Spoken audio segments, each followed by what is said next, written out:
Factory should be and foundry to a very fine specification. They've gone for 4 valves per cylinder and twin belt-driven camshafts.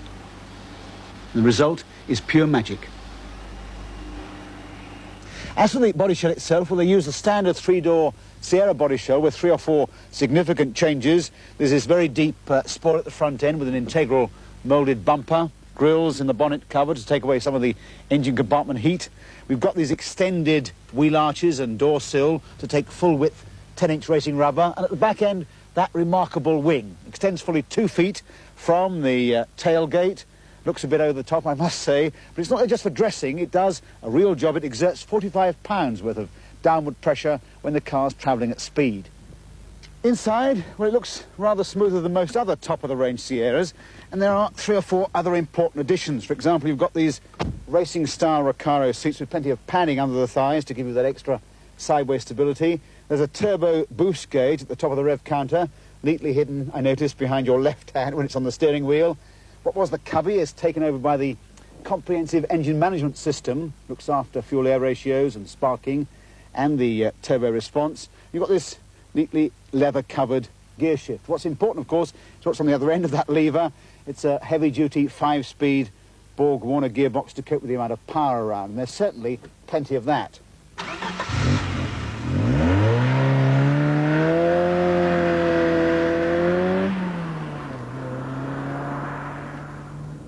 Well, this car is a real joy to drive, mainly because this engine, this Cosworth engine, is as sweet as a nut. You can feel the urge as soon as you put your foot down, then it goes on pulling right the way up through the range. The turbocharger cuts in very early on in the piece, gives you this long, flat torque curve with 80% of the torque available to you from about 2,500 revs right the way up through to 6,500.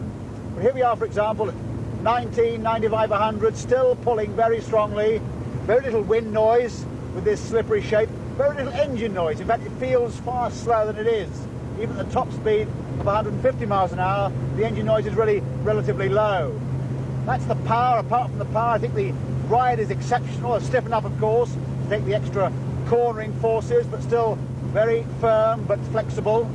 Handling, very good. I would say the one criticism is the handling is still a bit sharp, a very sharp entry to the corners. Often you feel as if you have to take a bit of the turning off. And, of course, the wing at the back end takes away a lot of the rear view vision. All you can see, I'm told, are the blue lights of the tops of police cars. But altogether, I would say, a very fine car to drive indeed. Now, the man who has masterminded the development of this car is Rod Mansfield, the head of Ford's Special Vehicle Engineering Group, or SVE as it's called. What is their role within Ford? SVE was set up in 1980, early 1980, in order to produce high-tech, interesting vehicles alongside Ford mainstream vehicles. Vehicles such as the Fiesta XR2, the XR3i, the Capri Injection, Escort Cabrio in conjunction with Carmen, and of course the four-wheel drive vehicles, most recently the Sierra and Scorpio four-wheel drives. What is the particular role of this car then? Well, the intention is that this car, in race form, will win races in the European Touring Challenge next year and the British Saloon Car Championship and other national championships. When are we going to see this car then available in sort of on the streets of Britain? Around about middle of April, or maybe a little bit later. And the car will be in competition towards the end of this year, in fact by the end of this year, which really means that next year, 1987, is the first full season for it. Of course, as a car to go shopping in, it's got a hell of a lot of power you won't be using, hasn't it? Well, of course, one of the reasons for special vehicle engineering existing is to make sure that it isn't an out-and-out racer when it's sold through the dealership to the customer. It is perfectly possible to use this car for shopping. In fact, it's a very smooth and quiet road car.